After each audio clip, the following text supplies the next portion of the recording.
శ్రీ సత్యసాయి జిల్లా పెనుగొండలో తెలుగుదేశం పార్టీ 44వ అభివృద్ధి దినోత్సవం ఘనంగా జరిగింది. పెనుగొండ పట్టణంలోని మడకశిర రోడ్డులో ఉన్న పార్లమెంటు సభ్యుల కార్యాలయంలో హిందూపురం ఎంపీ పార్థసారథి ఆధ్వర్యంలో కార్యక్రమం నిర్వహించారు. ఈ సందర్భంగా పార్టీ జెండా ఆవిష్కరణ చేసి ఎన్టీఆర్ ఆశయాలకు ముందుకు తీసుకెళ్లాలని పిలుపునిచ్చారు. కార్యకర్తలే పార్టీ బలమని, వారిని కాపాడుకోవడం ప్రతి నాయకుడి బాధ్యతని తెలిపారు. అనంతరం సీనియర్ నాయకులను సత్కరించారు.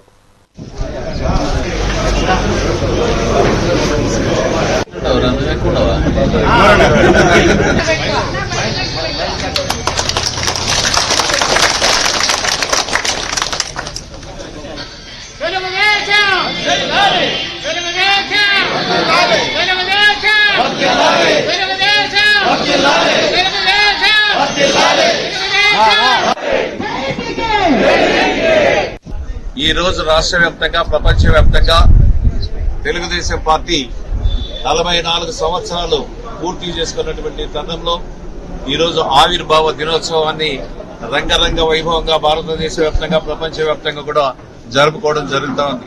ఆ రోజు మార్చి 29, 82వ సంవత్సరంలో తెలుగుదేశం పార్టీని పాత ఎమ్మెల్యే క్వార్టర్స్ లో ఏర్పాటు చేయడం జరిగింది. ఆ రోజే ఎన్నికల మేనిఫెస్టోని ప్రకటించడం జరిగింది.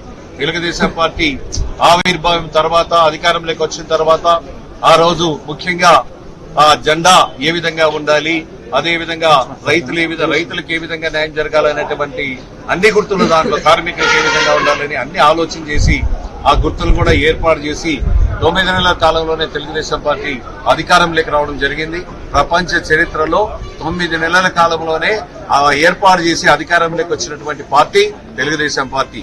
అదేవిధంగా తెలుగుదేశం పార్టీ అధికారంలోకి వచ్చిన తర్వాతనే అన్నపూర్ణగా పిలువబడే ఆంధ్రప్రదేశ్ లో ₹2 కిలో బియ్యం అయితేనేవి, చీరా దోవత్ అయితేనేవి, పక్కా గృహ నిర్మాణ పథకం అయితేనేవి, ఆ విధంగా అన్ని కార్యక్రమాలను కూడా అమలు చేయడం జరిగింది.